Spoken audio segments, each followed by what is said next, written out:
आशीष Bengali math टिউটারে তোমাদের স্বাগত জানাই। আজকের আবার একটি নতুন ক্লাস নিয়ে তোমাদের সামনে এলাম।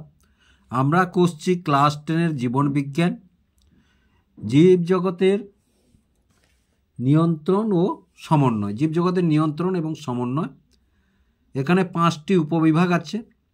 আমরা প্রথমে 1 নম্বর উপবিভাগে করেছি উদ্ভিদের সংবেদনশীলতা ও সাড়া প্রদান, এবং 2 উপবিভাগে করেছি উদ্ভিদের সাড়া প্রদান ও রাসায়নিক সমন্বয় হরমোন। আজকের করব 3 নম্বর উপবিভাগ প্রাণীদেহে সাড়া প্রদান ও রাসায়নিক সমন্বয় হরমোন। এই ক্লাসটাকে 5টি ভাগে ভাগ করেছি আমি। প্রথম ভাগে প্রাণী হরমোন ও সম্পর্কের ধারণা, প্রাণী হরমোনের বৈশিষ্ট্য, প্রাণী হরমোনের উৎস কাজ, প্রাণী হরমোনের অনিয়মিত ক্ষরণ ও রোগ, মাধ্যমিক পরীক্ষার সম্ভাব্য প্রশ্নাবলী আলোচনা। তাহলে প্রথমেই দেখো প্রাণী হরমোন সম্পর্কে ধারণা। দেখো আমরাই জানি যে আমাদের স্বাস্থ্যই হচ্ছে সম্পদ, আর মানুষের এই স্বাস্থ্য রক্ষিত হয় কিসের জন্য? না, মানুষের বিভিন্ন অঙ্গ এবং প্রত্যঙ্গগুলো নির্দিষ্টভাবে কিছু কাজ এবং সমন্বয় যদি ঠিকভাবে থাকে, এবং এই নির্দিষ্ট অঙ্গ প্রত্যঙ্গের মধ্যে সমন্বয় সাধন করে কি না, মানুষের ক্ষেত্রে দেখো এখানে তোমাদের চ্যাপ্টারে মূলত মানুষের উল্লেখই আছে, অন্য কোনো উল্লেখ নেই, তাই শুধু মানুষেরই এখানে আলোচনা হবে। সমন্বয় সাধন করে 2টি পদ্ধতিতে সমন্বয় সাধন হয়, এক ভৌত পদ্ধতি এবং রাসায়নিক পদ্ধতি। ভৌত পদ্ধতিটি নিয়ন্ত্রণ করে স্নায়ুতন্ত্র এবং রাসায়নিক পদ্ধতিটি নিয়ন্ত্রণ করে আমাদের কিছু অন্তঃক্ষরা গ্রন্থি আছে, সেগুলোকে নিয়ে অন্তঃক্ষরা তন্ত্র আমাদের এটাকে নিয়ন্ত্রণ করে। তাহলে যে অন্তঃক্ষরা তন্ত্র দ্বারা দেখো মানুষের জীবনের সমস্ত জৈবনিক কাজগুলি নির্দিষ্ট ছন্দে ঘটে। যেমন ধরো একটি শিশুকে দেখে আমরা চিনতে পারি না সেই শিশুটি ছেলে না মেয়ে, কিন্তু একটি নির্দিষ্ট বয়সের পরে একটি মেয়েকে আমরা চিনতে পারি মেয়ে বলে, আবার একটি ছেলেকে চিনতে পারি ছেলে বলে। কেন? না, তাদের মধ্যে কিছু বিশেষ বিশেষ লক্ষণ প্রকাশ পায়। সেই বিশেষ বিশেষ লক্ষণগুলি কার সাহায্যে প্রকাশ পায়? না, এই অন্তঃক্ষরা গ্রন্থিগুলির ক্ষরণের উপর তাদের বিশেষ বিশেষ লক্ষণগুলি প্রকাশ পায়। আবার দেখো আমাদের রক্তে গ্লুকোজের মাত্রা কখনো কমে যায়, কখনো আবার বেড়ে যায়। তাহলে এই যে কমে যায় বা বেড়ে যায়, এরও নিয়ন্ত্রণ করে ওই অন্তঃক্ষরা গ্রন্থিগুলি। বা আমাদের দেহের মৌলবিপাক অথবা দিনের বেলায় আমরা কর্মক্ষমতা পাই, রাত্রিবেলা আমরা ঘুমোতে যাই, এবং বিপদের সময় আমাদের গায়ের লোমকূপ খাড়া হয়ে যায়। এইসব বিভিন্ন কারণগুলো, এই যে কারণগুলো কি না, কতকগুলি জৈব রাসায়নিক অণু বা এই জৈব রাসায়নিক অণু বা এদেরকেই বলছি আমরা হরমোন, এদেরকেই বলছি আমরা হরমোন। তাহলে মানুষের দেহে সমন্বয় সাধন করে রাসায়নিক ক্ষেত্রকে, না রাসায়নিক ক্ষেত্র হচ্ছে হরমোন। তাহলে হরমোন সম্পর্কে আমরা একটি ধারণা তৈরি করলাম যে হরমোন কাকে বলে। তাহলে প্রাণী হরমোন কাকে বলে যদি আমরা সংজ্ঞাতে দেখি, তাহলে দেখো প্রাণী হরমোনের সংজ্ঞা যদি আমরা দেখি, অন্তঃক্ষরা গ্রন্থি থেকে নিঃসৃত যে জৈব রাসায়নিক পদার্থ উৎপত্তিস্থল থেকে রক্ত বা লসিকার মাধ্যমে বাহিত হয়ে নির্দিষ্ট লক্ষ্য অঙ্গে পৌঁছে নির্দিষ্ট কাজ সম্পাদন করে ও ক্রিয়ার পর ধ্বংসপ্রাপ্ত হয়, তাকে প্রাণী হরমোন বলে।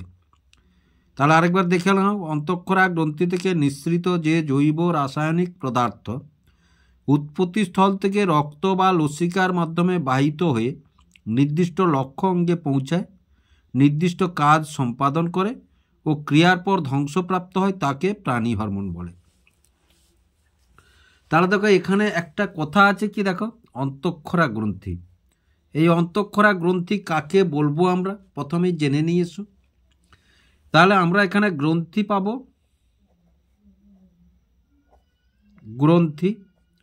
গ্রন্থি পাবো আমরা 3 প্রকার পাবো।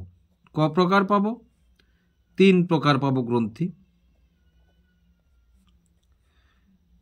তাহলে প্রথমেই আমরা পাবো ধরো অন্তঃক্ষরা গ্রন্থি। তাহলে অন্তঃক্ষরা গ্রন্থি,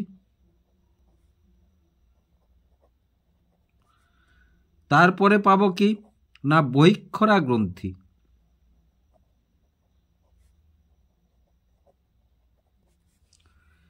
তারপরে পাবো কি মিশ্র গ্রন্থি।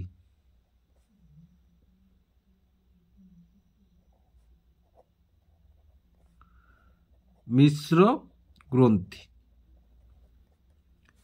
তাহলে দেখো 3 প্রকার গ্রন্থি আমরা পেলাম। এবার অন্তঃক্ষরা গ্রন্থি, বহিঃক্ষরা গ্রন্থি, মিশ্র গ্রন্থি।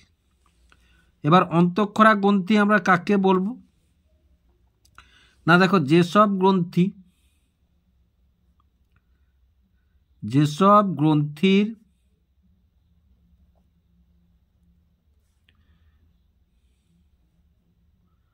নিঃসৃত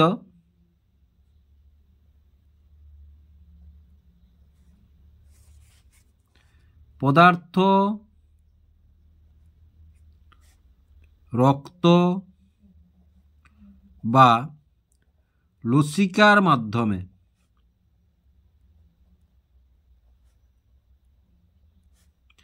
বাহিত হয়ে ক্রিয়া করে,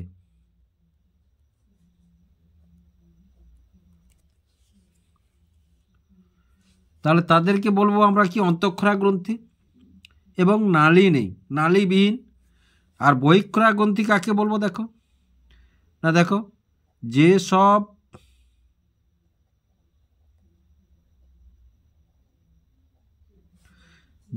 গ্রন্থির নিঃসৃত পদার্থ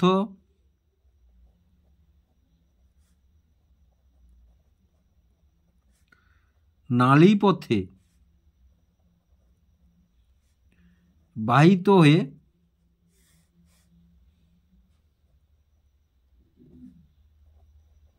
ক্রিয়া করে, তাদের বলবো আমরা বহিঃক্ষরা গ্রন্থি। এবার মিশ্র গ্রন্থি দেখো অন্তঃক্ষরা হিসাবেও কাজ করে, বহিঃক্ষরা হিসাবেও কাজ করে। তাহলে মিশ্র গ্রন্থি দেখো, মিশ্র গ্রন্থি হচ্ছে অন্তঃক্ষরা যোগ বহিঃক্ষরা, অন্তঃক্ষরা যোগ বহিঃক্ষরা। তাহলে অন্তঃক্ষরা এবং বহিঃক্ষরা হিসাবেও কাজ করে।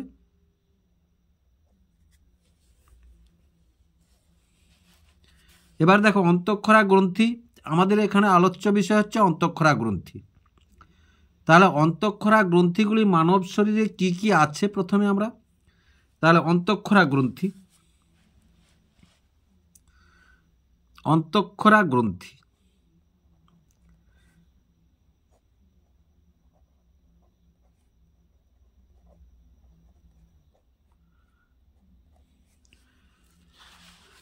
অন্তঃক্ষরা গ্রন্থি কাকে বলে এখানে জানলাম। এবার অন্তঃক্ষরা গ্রন্থিগুলি কি কি পাই আমরা।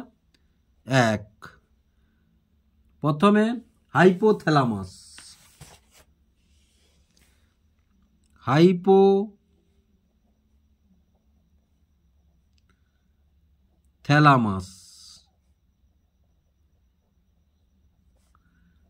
এটা এক। দুয়ে পিটুইটারি গ্রন্থি, পিটুইটারি গ্রন্থি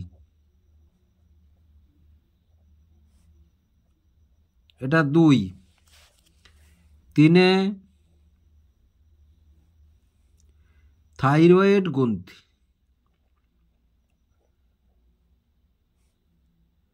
থাইরয়েড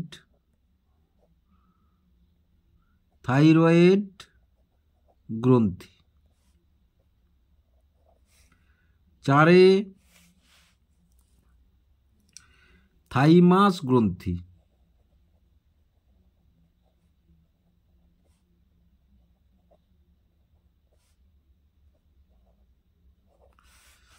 পাঁচে অ্যাড্রেনাল গ্রন্থি,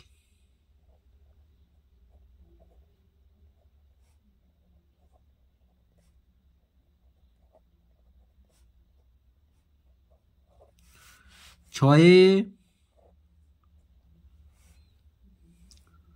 অগ্নাশয়,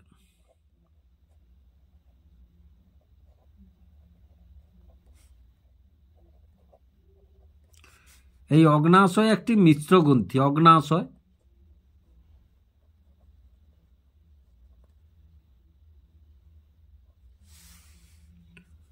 অগ্নাশয়।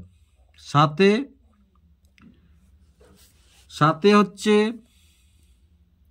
শুক্রাশয়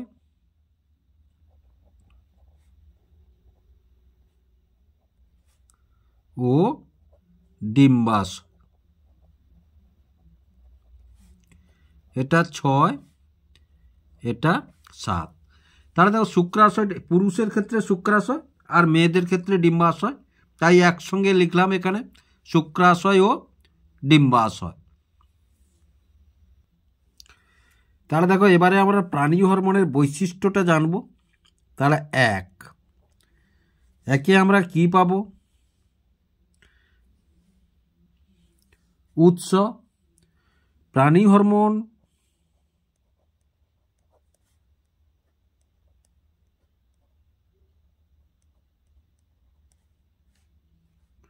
অন্তঃক্ষরা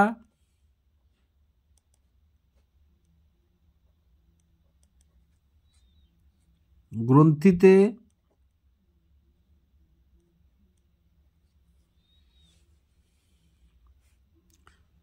সংশ্লেষিত হয়।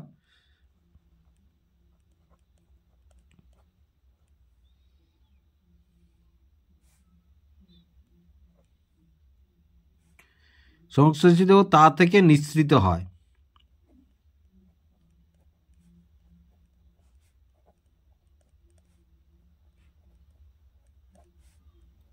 নিঃসৃত হয়।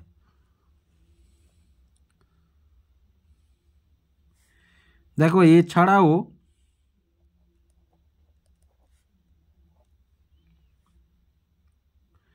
এছাড়াও প্রাণীর অন্তঃক্ষরা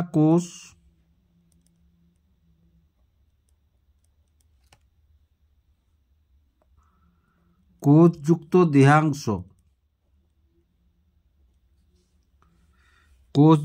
দেহাংশ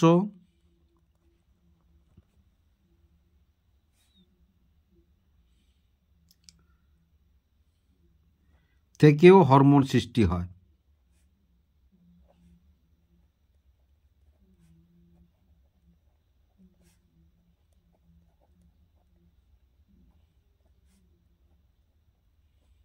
ও জমা থাকে।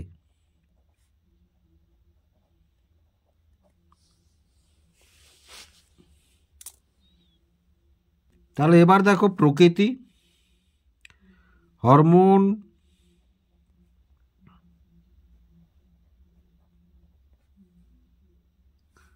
রাসায়নিক ধর্মে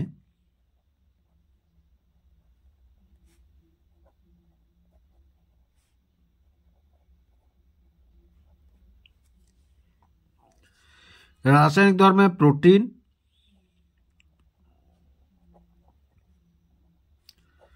যেমন হচ্ছে ইনসুলিন, হরমোনটার নাম লিখছি যেটা প্রোটিন ধর্মী, ইনসুলিন। তারপরে পেপটাইড জাতীয়,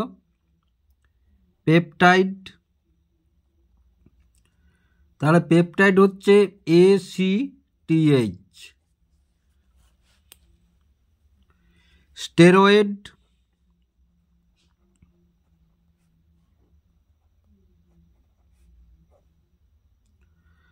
ইস্ট্রোজেন ও প্রোজেস্টেরন, ইস্ট্রোজেন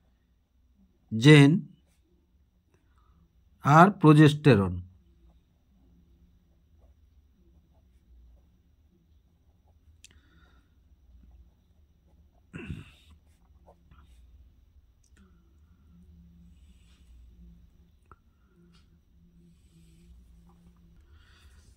আর পাই আমরা কি না অ্যামিনো।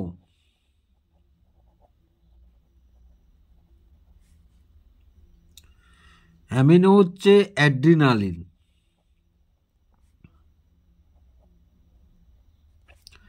এই যে রাসায়নিক প্রকৃতিগুলো, প্রোটিন হচ্ছে ইনসুলিন হচ্ছে প্রোটিন, পেপটাইড হচ্ছে ACTH, স্টেরয়েড হচ্ছে ইস্ট্রোজেন ও প্রোজেস্টেরন, অ্যামিনো হচ্ছে অ্যাড্রিনালিন। এদের রাসায়নিক অ্যাড্রিনালিন রাসায়নিক প্রকৃতি অ্যামিনো। আর কি পাই? গ্লুকাগন।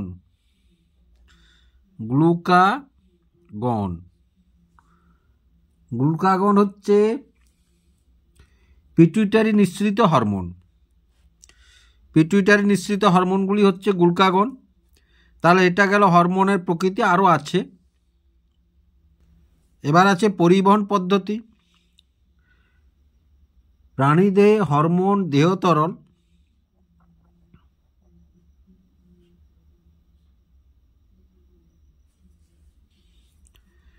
দেহে হরমোন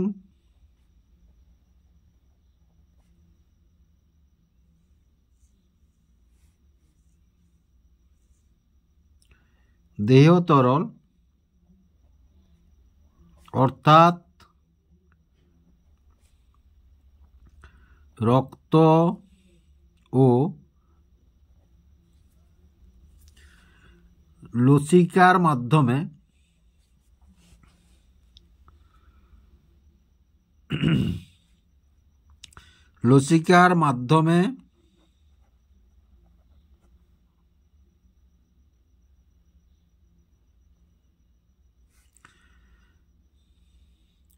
কোষঝিল্লি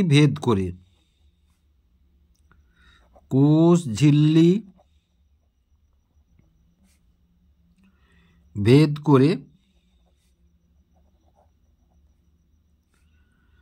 কার্যকরী অঙ্গে পৌঁছায়।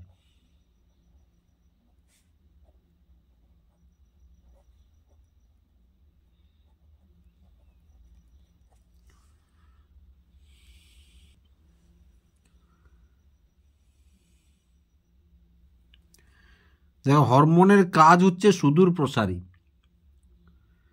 খুব অল্প মাত্রায় ক্রিয়াস্থলে পৌঁছায়, কিন্তু এর কাজ হচ্ছে সুদূর প্রসারী।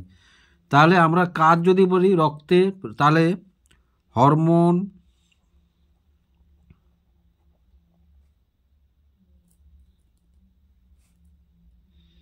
রক্তে শর্করা নিয়ন্ত্রণ করে। এটা উদাহরণ একটি হলো, শর্করা নিয়ন্ত্রণ করে।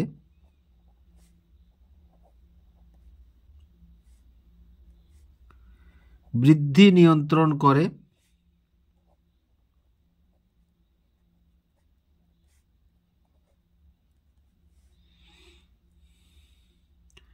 বিএমআর ঠিক রাখে।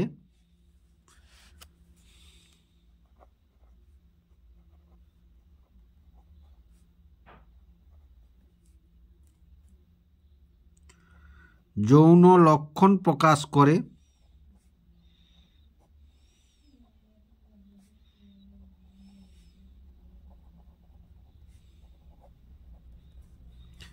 আরও বিভিন্ন ধরনের কাজ করে। আবার কিছু হরমোন আছে, দেখো, তেমন কিছু হরমোন আছে, কিছু হরমোন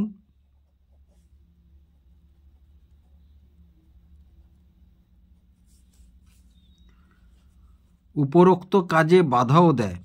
উপরোক্ত কাজে বাধা দেয়।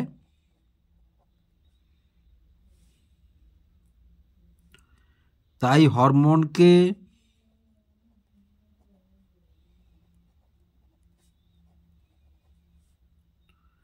দ্বৈত নিয়ন্ত্রক বলা হয়।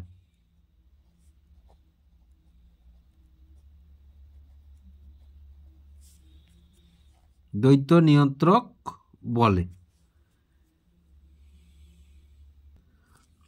পরিণতি দেখো, হরমোন তাহলে পরিণতি কি না, দেখো, হরমোন ক্রিয়ার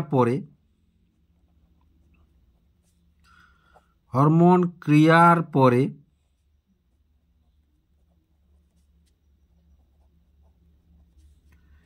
উৎসেচকের সাহায্যে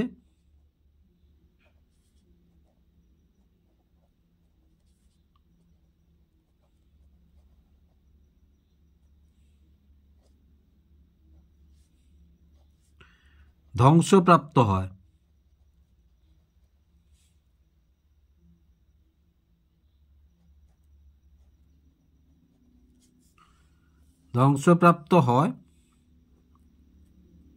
বা অন্য যৌগে রূপান্তরিত হয়।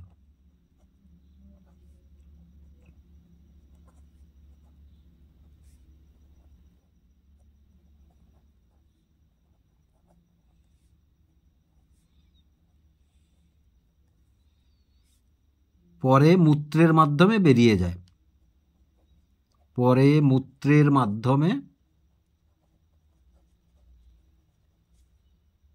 দেহ থেকে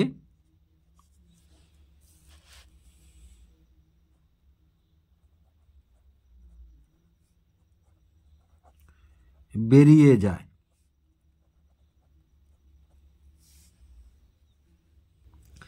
এবার দেখো বার্তাবাহক।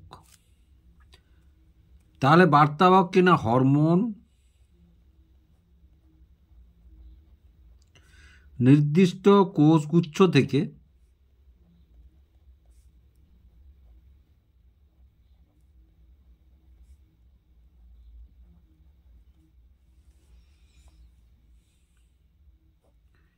থেকে সংশ্লেষিত হয়ে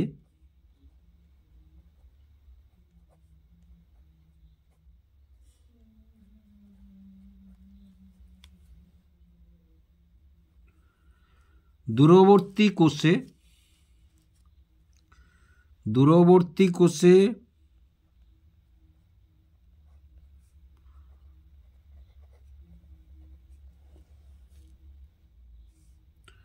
কাজের বার্তা বহন করে।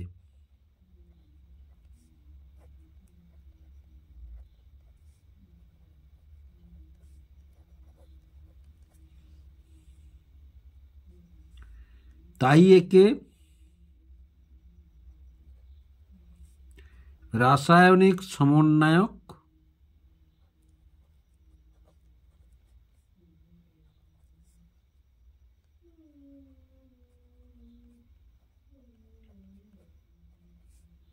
বা রাসায়নিক দূত বলে।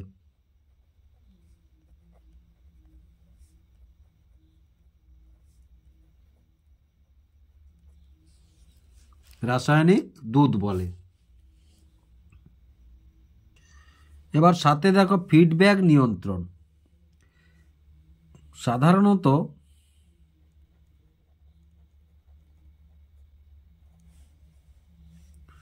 কোনো একটি হরমোন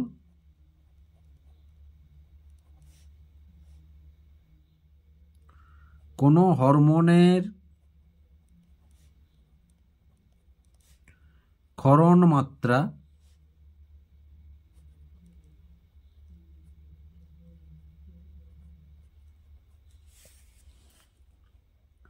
অপর একটি হরমোন দ্বারা নিয়ন্ত্রিত হয়। অপর একটি হরমোন দ্বারা নিয়ন্ত্রিত হয়।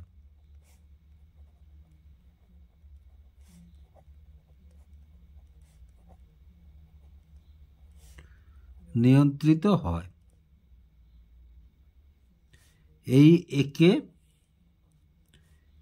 ফিডব্যাক নিয়ন্ত্রণ বলা হয়। একে হরমোনের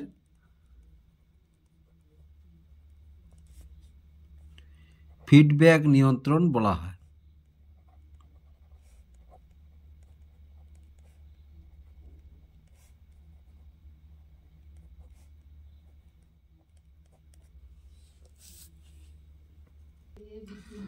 দেখো এই ফিডব্যাকটির যদি বিশদভাবে আমাদের একটু বলতে হয়, ফিডব্যাক নিয়ন্ত্রণটি কি না, রক্তে হরমোনের মাত্রা স্বাভাবিক থেকে যদি বেড়ে গেলে অন্য কোনো নিয়ন্ত্রক হরমোন তা কমিয়ে দেয়।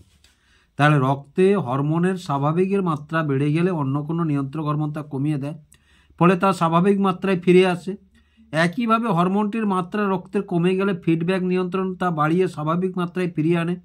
এই বেড়ে যাওয়া বা কমে যাওয়া নিয়ন্ত্রণ ঠিক বিপরীতমুখী কার্যকরী ব্যবস্থাকে হরমোনের ঋণাত্মক ফিডব্যাকও বলা হয়।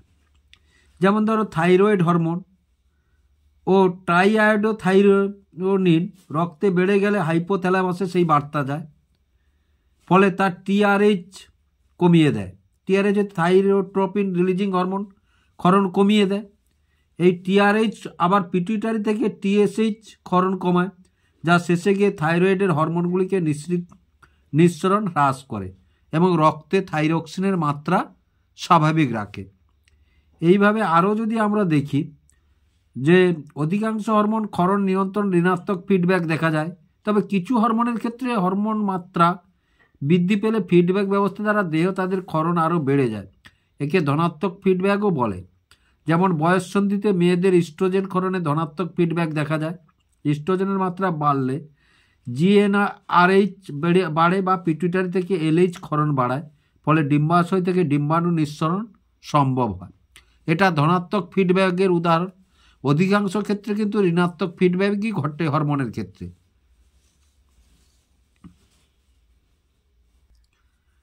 তাহলে দেখো, এই যে প্রাণী হরমোনের, এই প্রাণীদের সাড়া প্রদান ও রাসায়নিক সমন্বয় হরমোনের আমরা 5টি ভাগে ভাগ করেছি। আজকে 2টো ভাগ করলাম। প্রাণী হরমোন সম্পর্কে ধারণা তৈরি করলাম এবং প্রাণী হরমোনের বৈশিষ্ট্য জানলাম।